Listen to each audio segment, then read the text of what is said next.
Assalamualaikum warahmatullahi wabarakatuh. Waalaikumsalam. Waalaikumsalam warahmatullahi wabarakatuh. Assalamualaikum warahmatullahi wabarakatuh. Apa kabar anak-anak? Baik? Alhamdulillah baik, Pak. Anak-anak, sebelum kita memulai pembelajaran kita hari ini, ada baiknya kita berdoa dulu supaya apa yang kita pelajari bisa bermanfaat. Silakan santri, pimpin doanya, Nak. Baiklah, rekan-rekan sekalian, sebelum kita memulai pembelajaran pada hari ini, ada baiknya kita berdoa menurut kepercayaan kita masing-masing. Berdoa, mulai. Berdoa, selesai. Anak-anak, tadi pagi kan sudah saya kirimkan link Google Form-nya, ya. Di sini juga saya melihat sepertinya sudah hadir semua. Sekolah ini merupakan langkah awal kita, ya, langkah awal kita untuk menjadi yang terbaik. Ya, kita menjalankan perintah dari orang tua kita untuk menuntut ilmu karena mereka berharap kalian itu menjadi orang yang sukses nantinya. Materi yang akan kita pelajari yaitu tentang cerita hikayat, ya. Adapun tujuan pembelajaran yang ingin dicapai antara lain, yang pertama, melalui tampilan PowerPoint, peserta didik dapat mendefinisikan karakter, isi, dan nilai dalam hikayat dengan benar. Yang kedua, melalui tayangan video Si Miskin, peserta didik dapat mengidentifikasi karakteristik, isi, dan nilai dalam hikayat dengan benar.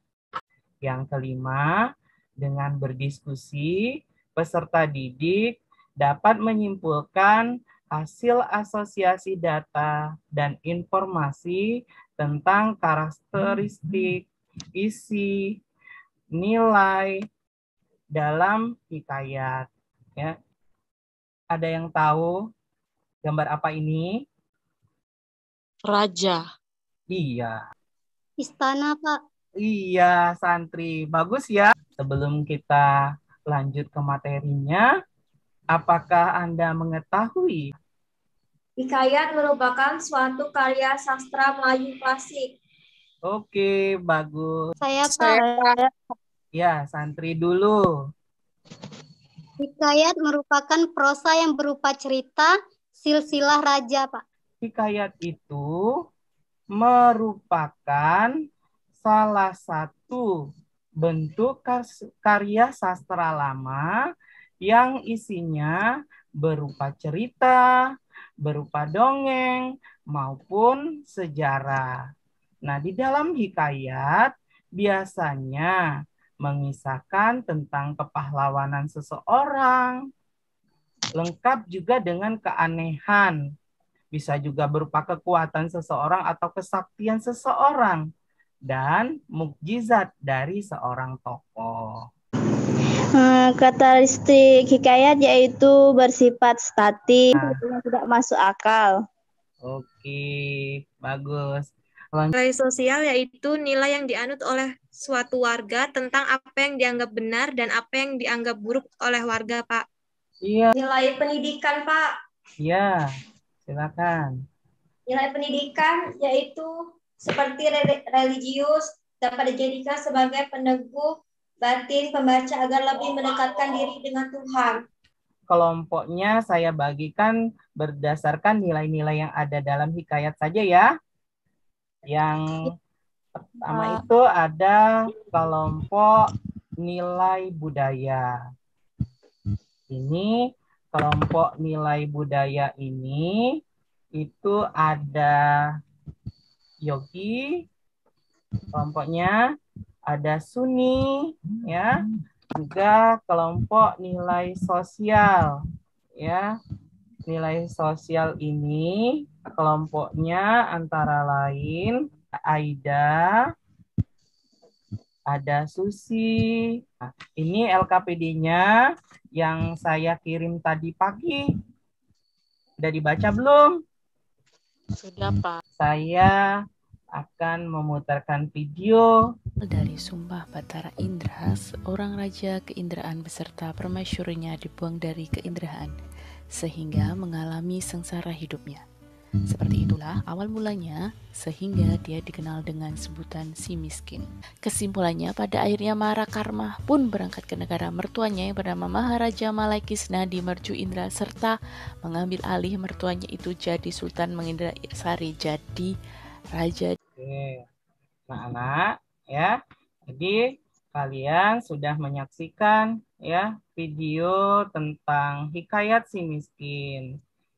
Selanjutnya, anak-anak itu silakan membaca soal yang diskusi secara individu di dalam kelompoknya masing-masing dulu ya. Selama 5 menit. Setelah itu nanti baru kita akan memaparkannya secara umum ya. Oke, saya persilahkan untuk berdiskusi.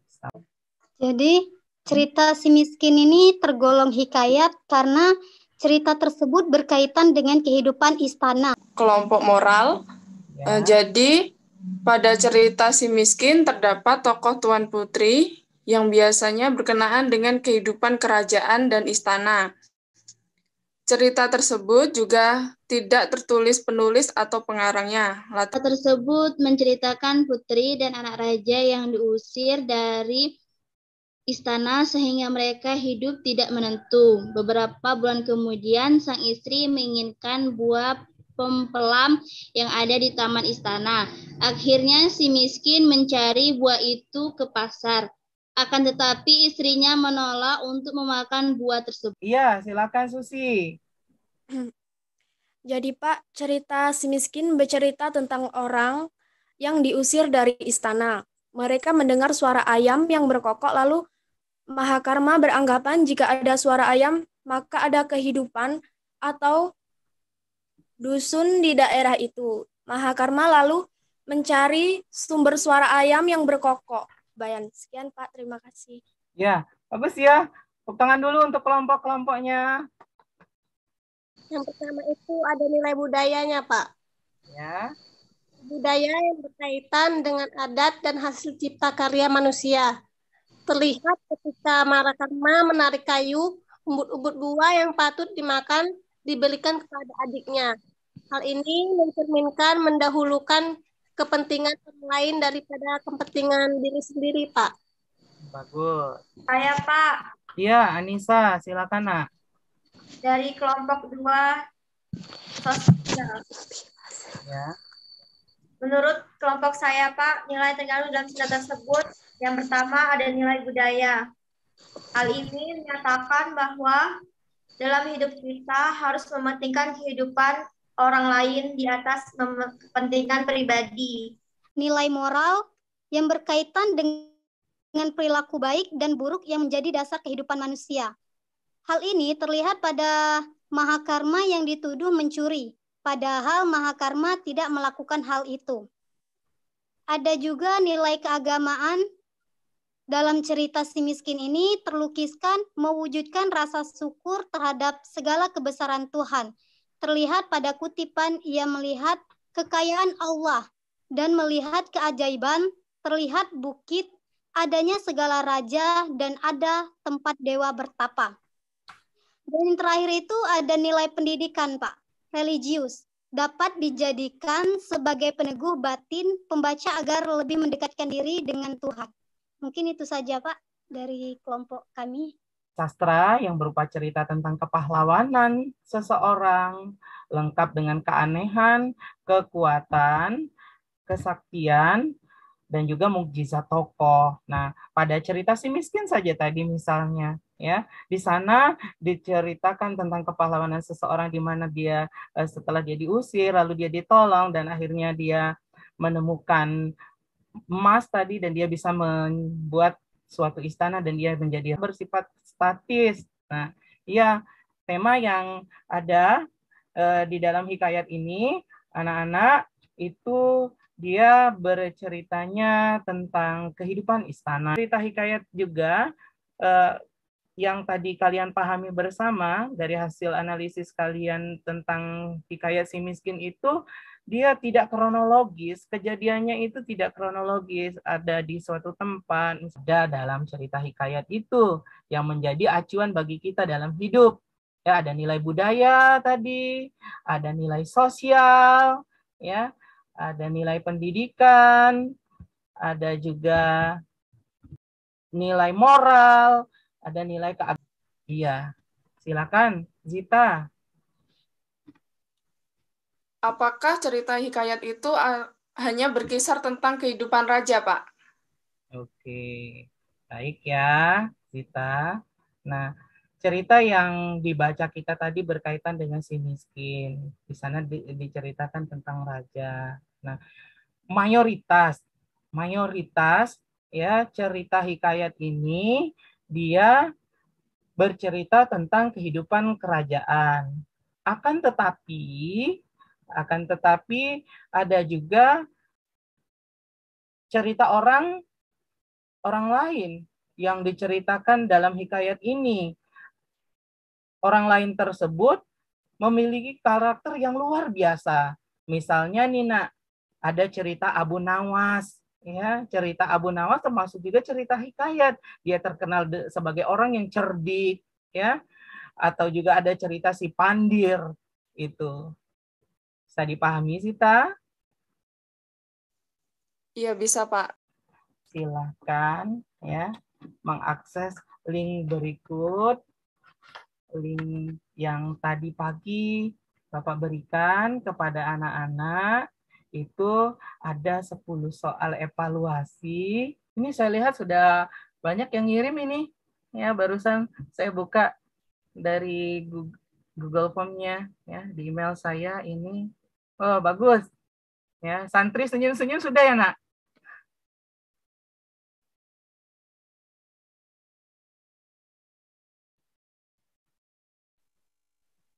Sudah, Pak.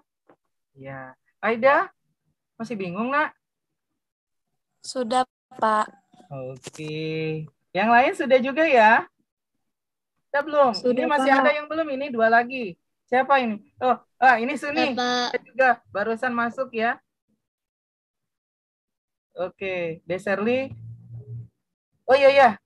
Oke, anak-anak, tadi saya lihat ya di link evaluasinya, ternyata anak-anak sudah menyelesaikan ya hasil evaluasinya, dan saya lihat juga lumayan ini ya hasil kerjanya itu lumayan baik ya. Oke, anak-anak dan karakteristik ya. Nilai-nilai yang ada dalam hikayat, kalian juga sudah mengerjakan soal evaluasinya. Nah, berarti saya lihat juga nilainya lumayan ya. Nanti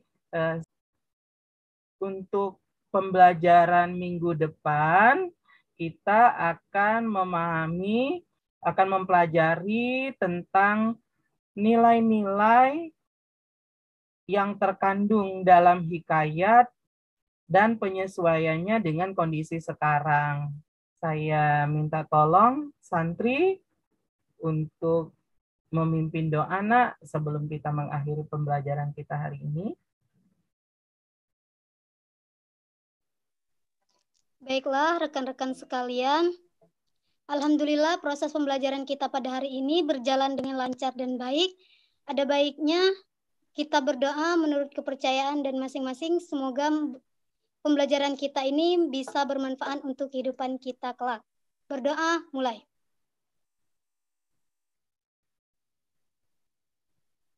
Berdoa, selesai. Oke, akhiri pembelajaran hari ini. Saya mengucapkan terima kasih. Assalamualaikum warahmatullahi wabarakatuh. Waalaikumsalam warahmatullahi wabarakatuh. wabarakatuh.